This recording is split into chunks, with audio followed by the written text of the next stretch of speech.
நீங்கள் ஒரு கம்பெனியில் வேலை பார்க்குறீங்க, நல்லா ஹார்ட் ஒர்க் பண்ணுறீங்க, ஆனால் உங்களால் ப்ரொமோஷனுக்கு போக முடியல. ஸோ என்ன ஒரு ப்ரெஷர் அப்படின்னா, நேர்மை இல்லாத அன்எத்திக்கல் திங்ஸ் அப்படி செய்து நீங்கள் கம்பெனிக்கு ஏதாவது ஒரு பெரிய ஒரு காரியத்தை நீங்கள் கொண்டு வந்தால் தான் உங்களுக்கு ப்ரொமோஷன் அப்படிங்கிற ஒரு சூழ்நிலை இருக்கும் பொழுது நீங்கள் என்ன ஃபீல் பண்ணுவீங்க? இதே கேள்வி தான் 2000 வருஷத்துக்கு முன்பதாக பெர்கமு என்ற பட்டணத்தில் உள்ள ஒரு திருச்சபைக்கு எழுப்பியது. வெளிப்படுத்தின விசேஷத்தில் இருக்கிற 7 கடிதங்களில் 3வது கடிதம். இந்த கடிதத்தை இந்த வீடியோவில் ஆழமாக நம்ம படிக்க போகிறோம். வாங்க வேதம் கற்போம்.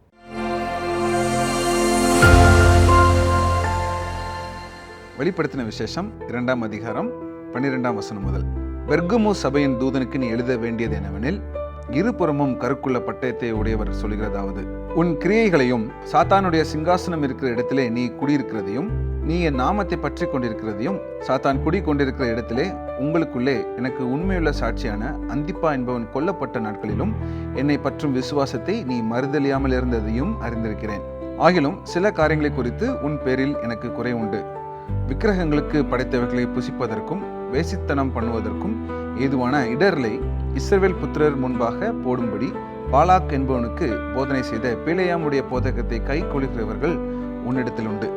அப்படியே நிக்கோலாய் மதஸ்தருடைய போதகத்தை கை கொள்கிறவர்களும் உன்னிடத்தில் உண்டு. அதை நான் வெறுக்கிறேன். நீ மனம் திரும்பு, இல்லாவிட்டால் நான் சீக்கிரமாய் உன்னிடத்தில் வந்து என் வாயின் பட்டயத்தால் அவர்களோட யுத்தம் பண்ணுவேன். ஆவியானவர் சபைகளுக்கு சொல்கிறதை காதுள்ளவன் கேட்க கடவன். ஜெயம் கொள்கிறவனுக்கு நான் மறைவான மன்னாவை புசிக்க கொடுத்து, அவனுக்கு வெண்மையான குறிக்கல்லையும் அந்த கல்லின் மேல் எழுதப்பட்டதும் அதை பெறுகிறவனே அன்றி வேறொருவனும் அறியக்கூடாததும் ஆகிய புதிய நாமத்தை கொடுப்பேன் என்று எழுது. பெர்கமு பட்டணம் ஒரு மலை மேலே இருந்த ஒரு பட்டணம். இது அந்த ஆசியா மாகாணத்திற்கு தலைநகரமாக இருந்துச்சு. இந்த கடிதத்தை நீங்கள் பார்க்கும்போது சாத்தானுடைய சிங்காசனம் இருக்கிற இடம் அல்லது சாத்தான் குடியிருக்கிற இடம்னு சொல்லி நம்ம பார்க்குறோம். ஏன் அப்படி சொல்கிறாங்கன்னா, டாக்டர்ஸ் உங்களுக்கு ஒரு சிம்பிள் உண்டு இல்லையா? 2 பாம்பு உள்ள ஒரு சிம்பிள். இது எங்கேருந்து வருது அப்படின்னா, இந்த பெர்கமு பட்டணத்திலிருந்து வருது. அஸ்க்லேப்பியஸ் என்ற ஒரு கடவுள், அதுதான் சுகத்தை தருகிற கடவுள் அப்படின்னு சொல்லி இந்த மக்கள் வணங்கினாங்க. அந்த கடவுளுடைய சின்னம் பாம்பு. அப்போ இந்த கடவுளுக்கு ஒரு சிங்காசனம் போல ஒரு பெரிய கோவில் செய்து அதில் அந்த கடவுளை வணங்கி வந்தாங்க. அதனால தான் சாத்தான் குடியிருக்கிற இடம், சாத்தானுடைய சிங்காசனம் அப்படின்னு சொல்லி இந்த வசனம் சொல்லுது. இந்த பட்டணத்துலேயும் ரோம பேரரசரை வணங்கணும்னு சொல்லி அழுத்தம் இருந்துச்சு மற்ற பட்டணங்களை போல. ஆனால் அதை விட ஒரு முக்கியமான ஒரு காரியம் அங்கே இருந்தது. இங்கே நிறையா தொழில் செய்கிற இடங்கள் இருந்துச்சு. இந்த ஒவ்வொரு தொழில்களுக்கும் ஒரு கடவுள் வச்சுருந்தாங்க. அப்போது இந்த தொழில் ரீதியான கூட்டங்கள் கூடும் பொழுது அந்தந்த கடவுளை வணங்குவாங்க. அந்த விக்கிரகத்துக்கு அவங்க பலியிட்டு ஒரு கொண்டாட்டம் மாதிரி அவங்க கொண்டாடுவாங்க. அப்போது ஒரு தொழில் செய்யணும் அப்படின்னா இந்த கூட்டத்தில் இருந்தாக வேண்டும். இப்படிப்பட்ட கமர்ஷியல் கில்ட்ஸ் அப்படிம்பாங்க, தொழில் கூட்டங்கள் இந்த நகரத்தில் அது ரொம்ப அதிகமாக இருந்தது. 12ஆம் வசனம். பெர்கமு சபையின் தூதனுக்கு நீ எழுத வேண்டியது என்னவெனில், இருபுறமும் கருக்குள்ள பட்டயத்தை உடையவர் சொல்கிறதாவது. ஏன் ஆண்டவர் தன்னை இருபுறமும் கருக்குள்ள பட்டயத்தை உடையவர் சொல்லி சொல்றார்? நம்ம ஏற்கனவே பார்த்தோம், பெர்கமு பட்டணம் அந்த ஆசிய மாகாணத்துடைய தலைநகரமா இருந்துச்சு. அப்போ அந்த தலைநகரத்துல கவர்னர் ஒருத்தர் இருப்பார், தலைவர், அதிபதி. அந்த தலைவருக்கு மரண தண்டனையை கூட கொடுக்கிற அந்த ஒரு அதிகாரம் இருந்தது. அதை ஒரு சிம்பாலிக்கா மரண தண்டனை கொடுக்கிற வாள் இவர்கிட்ட இருந்துச்சுன்னு சொல்லி சொல்லுவாங்க. இந்த சூழ்நிலையை பார்த்து, இதன் அடியில வளர்ந்த இந்த திருச்சபையை பார்த்து ஆண்டவர் சொல்கிறார், உனக்கு முன்பாக இருக்கிறவங்களுக்கு மரண தண்டனை கொடுக்கிற ஒரு அதிகாரம் எல்லாம் இருக்கலாம், ஆனால் நான் அதிகாரங்களுக்கு எல்லாம் மேலான அதிகாரத்தை உடையவன், என்னை தவிர வேற அதிபதி இல்லை என்கிறத ரொம்ப ஆணித்தரமா ஆண்டவர் இந்த இடத்துல சொல்கிறார். தொடர்ந்து நம்ம போகலாம். உன் கிரியைகளையும் சாத்தானுடைய சிங்காசனம் இருக்கிற இடத்துல நீ குடியிருக்கிறதையும், நீ என் நாமத்தை பற்றி கொண்டிருக்கிறதையும், சாத்தான் குடிக்கொண்டிருக்கிற இடத்திலே உங்களுக்குள்ளே எனக்கு உண்மையுள்ள சாட்சியான அந்திப்பா என்பவன் கொல்லப்பட்ட நாட்களிலும் என்னை பற்றும் விசுவாசத்தை நீ மறுதலியாமல் இருந்ததையும் அறிந்திருக்கிறேன். ஆண்டவர் என்ன சொல்றாரு? வெளியிலிருந்து அதிகமான பிரச்சனைகள், அதிகமான துன்பங்கள், உபத்திரவங்கள் வரும்பொழுது நீ மறுதலியாமல் இருந்தாய், நான் உன்னை பாராட்டுறேன்னு சொல்லி ஆண்டவர் சொல்கிறார். கஷ்டங்கள், உபத்திரவங்கள் மத்தியில ஆண்டவருக்காக நிமிர்ந்து நிற்பதை கர்த்தர் அறிவார் சொல்லி ஏற்கனவே பார்த்தோம். அவருக்காக படும் போராட்டங்கள், துன்பங்கள், உபத்திரவங்கள் அது எண்ணிக்கையில் இல்லாமல் போகாது. கர்த்தர் அறிவார், அவர் அறிந்திருக்கிறார். இப்படி வெளியே இருந்து பலவிதமான பிரச்சனைகள் வந்தாலும் தைரியமாக நின்ற இந்த திருச்சபைக்கு ஆக்சுவல் பிரச்சனை எங்கேருந்து வருதுன்னா உள்ளிருந்து வருகிறது. அதுதான் 14 15 வசனத்தில் நம்ம பார்க்கிறோம். ஆகிலும் சில காரியங்களை குறித்து உன் பேரில் எனக்கு குறை உண்டு. விக்கிரகங்களுக்கு படைத்தவைகளை புசிப்பதற்கும் வேசித்தனம் பண்ணுவதற்கும் ஏதுவான இடரலை இஸ்ரவேல் புத்திரர் முன்பாக போடும்படி பாலாக் என்பவனுக்கு போதனை செய்த பீலேயாமுடைய போதகத்தை கைக்கொள்கிறவர்கள் உன்னிடத்தில் உண்டு. அப்படியே நிக்கோலாய் மதஸ்தருடைய போதகத்தை கைக்கொள்கிறவர்களும் உன்னிடத்தில் உண்டு. இந்த வசனத்தை புரிஞ்சுக்கிறதுக்கு இந்த பீலேயாம்ங்கிறதுனா யாருங்கிறத நம்ம புரிஞ்சுக்கணும். பழைய ஏற்பாட்டில் நம்ம பார்க்கிறோம், பீலேயாம்ங்கிறவன் ஒரு தீர்க்கதரிசி.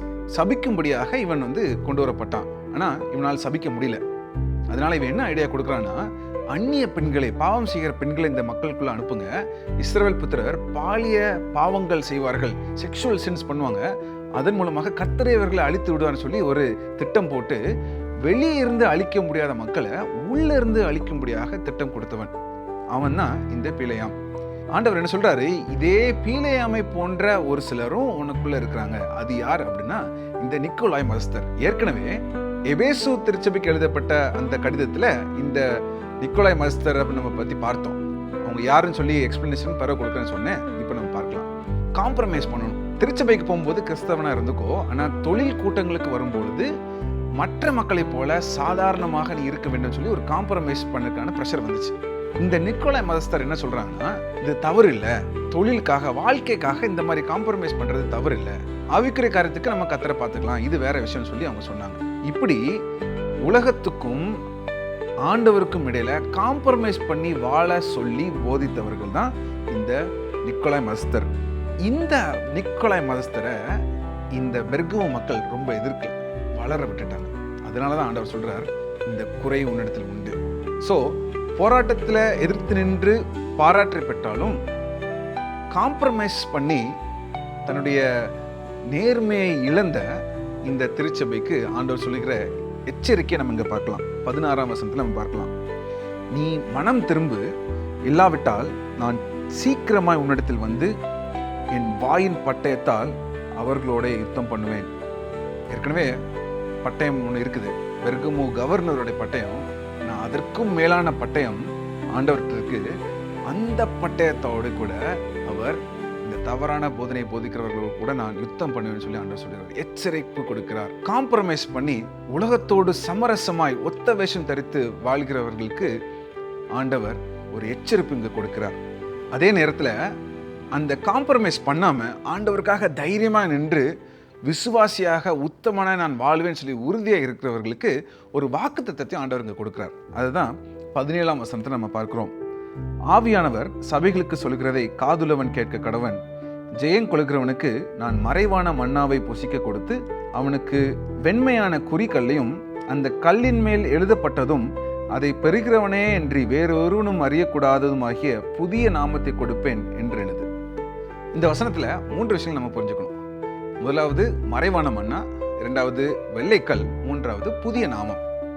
மறைவான மன்னா வெளிப்படையா விக்கிரகங்களுக்கு படைக்கப்பட்ட அந்த விருந்துக்கு பதிலா உனக்கு மன்னா தருகிறேன்னு சொல்லி ஆண்டவர் வாக்குத்தத்தம் தருகிறார். அதை வெறுத்து விடு, நானே உனக்கு மன்னா தருறேன்னு சொல்லி சொல்றார். இரண்டாவதாக வெள்ளைக்கல். இந்த வெள்ளைக்கல் என்ன அப்படின்னா, ஒரு கோர்ட்ல கேஸ் நடக்கும்போது குற்றம் சாட்டப்பட்ட ஒருவர் இவர் குற்றம் செய்யல, இவர் உண்மையிலே நிரபராதி என்று சொல்வதற்கு அடையாளமா ஒரு வெள்ளைக்கல்ல இவங்க கையில கொடுப்பாங்க. ஆண்டவர் என்ன சொல்றாரு, இந்த மக்கள் நீ எனக்காக நேர்மையாக வாழ்வதை பார்த்து நீ குற்றம் செய்தவன் சொல்லி அவங்க சொல்லலாம், ஆனா நான் உன்னை நிரபராதின்னு சொல்றேன் அப்படின்னு சொல்லி வெள்ளைக்கல்லை உனக்கு தருவேன்னு சொல்லி ஆண்டவர் சொல்றாரு. கடைசியா சொல்றது, உனக்கு புதிய நாமத்தை தருவேன்.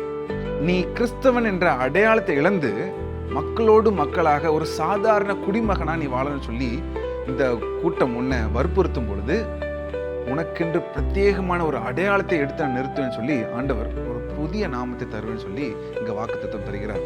அதனாலதான் மறைவான மன்னாவை கொடுத்து வெள்ளைக்கல்லை கொடுத்து புதிய நாமத்தை கொடுத்து ஆண்டவர் நம்மை ஆசீர்வதிப்பேன்னு சொல்லி சொல்லுகிறார். இந்த ஆசீர்வாதங்கள் சமரசம் செய்தவர்களுக்கு அல்ல, ஜெயிக்கிறவர்களுக்கு மாத்திரம் கொடுக்கப்படும். 2000 வருஷத்துக்கு முன்பதாக காம்ப்ரமைஸ் செய்வதற்காக தள்ளப்பட்ட திருச்சபை இந்த பெர்கமு திருச்சபை. இதே சூழ்நிலை எந்த காலத்தில் உள்ள திருச்சபைக்கும் பொருந்தும். எந்த ஒரு திருச்சபை மக்களும் அந்த விசுவாசிகளும் அந்தந்த காலத்துக்கு ஏற்ப அவங்க வாழணும்னு சொல்லி தள்ளப்படுவார்கள். இதுல இருந்து நமக்கும் ரிலீஃப் இல்லை. நமக்கும் இதே போல இந்த கால சூழ்நிலையில வாழ்கிற மக்களை போல இந்த உலக மக்களைப் போல நாமும் சமரசம் செய்து காம்ப்ரமைஸ் பண்ணி வாழணும்னு சொல்லி நிறைய ப்ரெஷர் இருக்கு.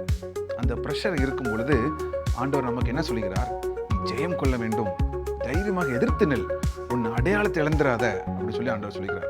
நீங்கள் என்ன ஒரு சுச்சுவேஷனாலும் இருக்கலாம். மேபி ஒரு காலேஜ் ஸ்டூடெண்ட்டாக இருக்கலாம்.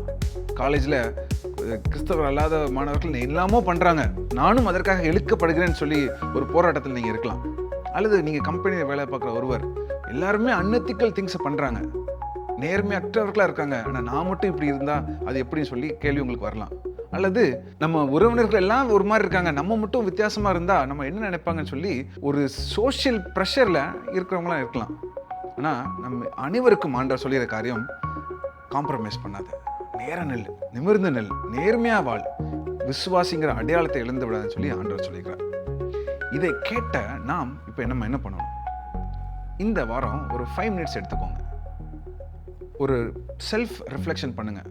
நான் எந்த விஷயத்துலையாவது காம்ப்ரமைஸ் பண்ணியிருக்கேன்னா, உலகத்தை போல ஒத்து வாழ்கிறேனான்னு சொல்லி நம்ம அனலைஸ் பண்ணி ஆண்டவர்கிட்ட நம்ம மன்னிப்பு கேட்போம்.